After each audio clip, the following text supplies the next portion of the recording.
The Smith & Wesson Governor? Let's check it out.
Smith & Wesson introduced the Governor in 2011, and of course it was inspired by the Taurus Judge, which is a very popular firearm. One of the big differences between the Governor and the Judge is this is a scandium alloy frame, which makes it really light compared to the steel frame of the Judge, and it's also a 6-round cylinder compared to the 5-round cylinder of the Taurus. So just an excellent Smith & Wesson quality. Price is considerably higher, but the quality is too.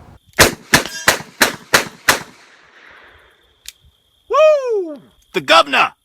Smith & Wesson is world-renowned as an excellent firearm manufacturer, and they've been producing firearms for 159 years, which gives them a lot of experience and a big track record. I mean, Smith & Wesson firearms are some of the best known firearms out there. When you say Smith & Wesson, everybody knows exactly what you're talking about. One of the things about the revolver, though, is that it's really kind of fallen out of favor as a self-defense option. Mainly because semi-automatics have become so reliable now. Earlier, these really kind of stayed in vogue even through the 80s and up into the 90s because they are just so reliable. And semi-automatics weren't so much during those years. But now, revolvers have kind of fallen into another category. But these are still a very viable self-defense option. And the big reason is because when you pull the trigger, it's just going to fire. But this is the Smith & Wesson Governor. It's kind of a unique firearm, but of course inspired by the Taurus Judge. The Taurus Judge has been extremely popular. I've never really taken a shine to it, mainly because it just seemed like more of a novelty. I mean, it was fun. You had 410, you had 45 Colt, and you could interchange those, and it made it somewhat versatile. But for some reason, I've just never really warmed up to it. When the Governor came out and I started looking at it and knowing that Smith & Wesson has kind of delved into that market, I decided to go ahead and try one out. And I'm going to tell you what, guys, as skeptical as I have been, this is really a game changer for me. And I'll tell you a lot of the reasons why as we go through the review. But first thing we're going to do is make sure, of course, that the gun is unloaded, and of course you can see that it is. The cylinder is huge. I mean, this is really long. The big reason for that is for the 410 shells. And one of the great things is a lot of the ammunition companies now have been producing 410 shells specifically for self-defense and for these handguns. And of course, you can thank Taurus for kind of opening up the floodgates. But then when Smith & Wesson came out with it, it just seemed to be a little bit more of a viable option. I know there's a lot of guys out there that love the Judge. In fact, I've got a good buddy of mine. He would just always talk about the Judge, and I was like, whatever, man. But I understand a little bit more about what he's talking about. But one of the great things about the Smith & Wesson Governor is it goes beyond what the Judge is capable of. First off, it has a 6-round cylinder, and that gives you 1 extra round. The Judge has 5 rounds. But the big coup for me is that you can use 45 ACP in the Governor, and it takes the moon clips. That to me is a huge game changer. 45 ACP is much more reasonable than your 45 Colt and your 410. And it's more plentiful, and of course with this loading system, it makes it really easy. I mean, you open up your cylinder, you just drop your rounds, right down in, and it's like having just a little mini speed loader, and that's what it really is. Makes it really easy to get that reload really quick. That to me is a huge advantage over your standard revolver. Even with speed loaders, it can be, you can get kind of mixed up while you're trying to fiddle with it and turn the knob. This, you just slap it in and you go. But the real thing that's really awesome is the 410. Putting 410 shells in this makes a huge difference in ballistics. So it gives you 3 separate calibers, and so it makes this a very versatile handgun. Now laid out here, I have just some different rounds. The 45 Colt, and you can see it's a very large round, and compared to the 45 ACP. It gives really pretty much similar ballistics though, but you can work these up pretty hot. Of course, you can use, your full metal jacket, or you can use hollow points. Which of course that's a no-brainer. With the self-defense loads though, these are the Hornady critical defense loads. It has a slug and then has shot underneath it. A really effective self-defense round. And then of course you can use slugs or whatever. Now it uses the 2.5-inch 410. And here is a 3-inch 410 shell. This is the Winchester PDX-1 410 Defender. But really this does not go into the governor. So be careful when you are buying your ammunition. You want to make sure you stay within at least no longer than 2.5-inch. And there's been a lot of controversy over using 410 as a self-defense load. But guys, people have been hunting deer for years with 410. And really with the new loads that they're making, especially this Hornady critical defense, I mean, this is a devastating round.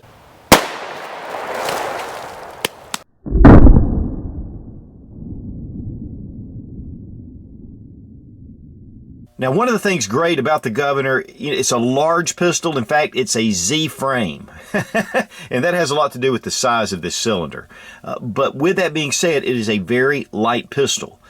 These are a scandium alloy on the frame, which makes it actually under 30 ounces. It's 29.6 ounces compared to the Judge, which is all steel. Now, one of the things I want to say about the Judge is I've not had a whole lot of experience. I've shot the Judge a few times. This is not a comparison between the Smith & Wesson Governor and the Taurus Judge. This is just, we just want to talk about some of the things and the similarities, especially if you have something you're kind of thinking one way or the other. It does have this really nice rubberized grip, which really helps, especially with the heavy 410 loads. You can get one of the Crimson Trace grips from Smith & Wesson as well, already attached. It is a double action, single action pistol, and that just means that when you pull the trigger, it actuates the hammer. But then also you can pull the hammer back for more precise shots. The trigger pull itself in double action is really smooth, but it's pretty heavy. And of course that helps with it being safe and you're not inadvertently pulling that trigger. And that way there's no external safeties, which is typical for your revolver. But with the single action, it is a really smooth trigger pull.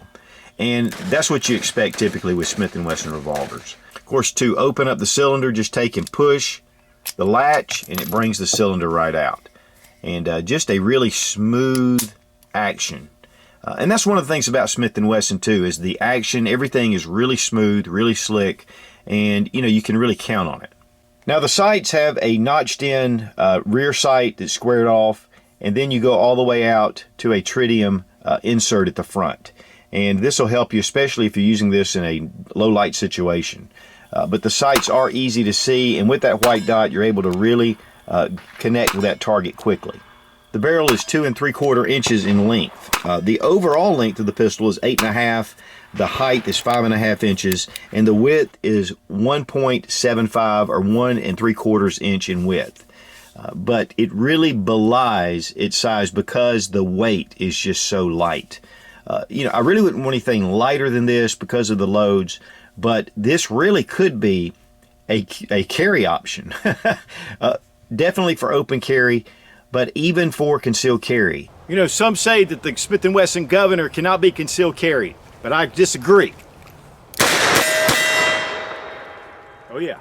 Now there are different holster options. One of the things that I went with is Jackson Leatherwork. I had him make one of these outside the waistband holsters, and just a really high quality leather holster. This fits really close to the belt. Just a beautiful, well-made holster. And I haven't really put this holster through its test. I have taken it to the range and drawn from the hip a number of times, and I really like the way this thing rides. And then we have, which was really kind of funny, I think John just sent this along just for kicks, but this is more of a pocket holster, and what's really cool is right here embossed is the governor.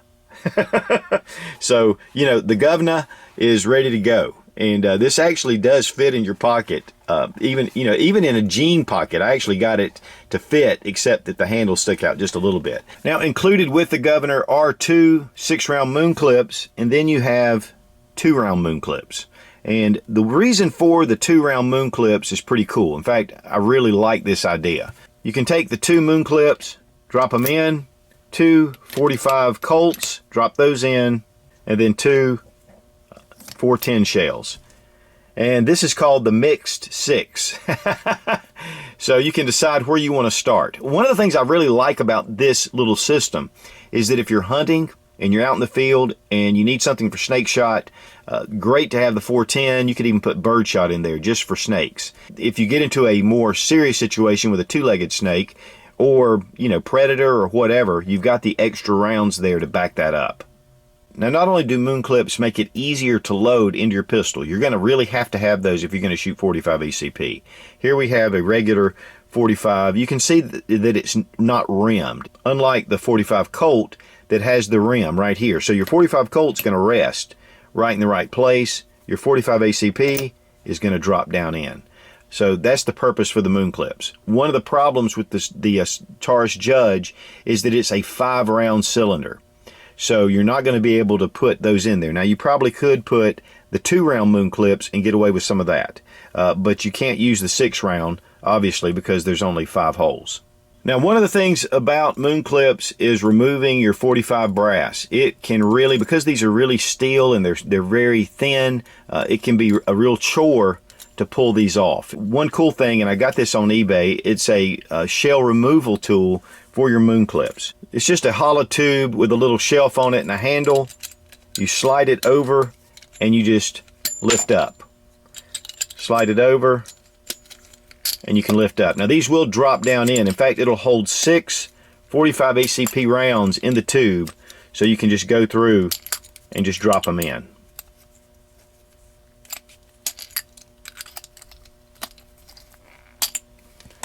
And of course, we had the one flyer, but you can see we've got enough room.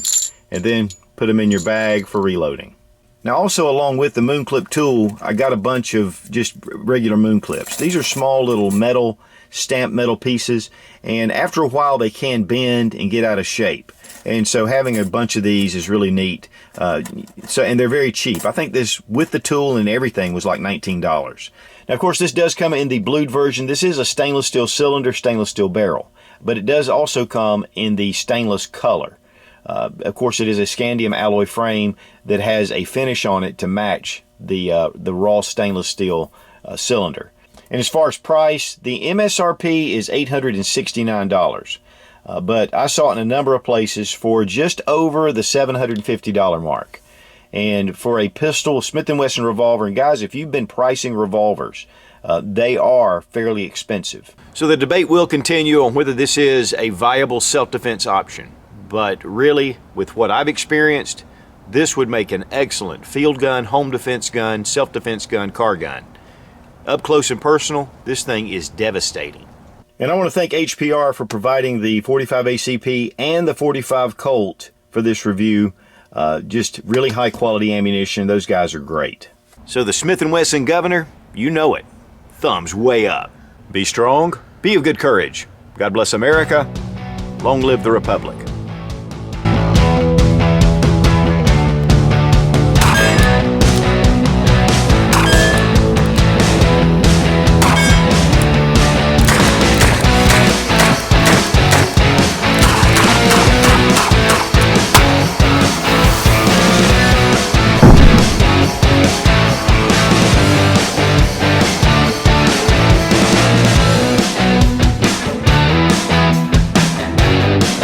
Smith & Wesson does Smith & Wesson.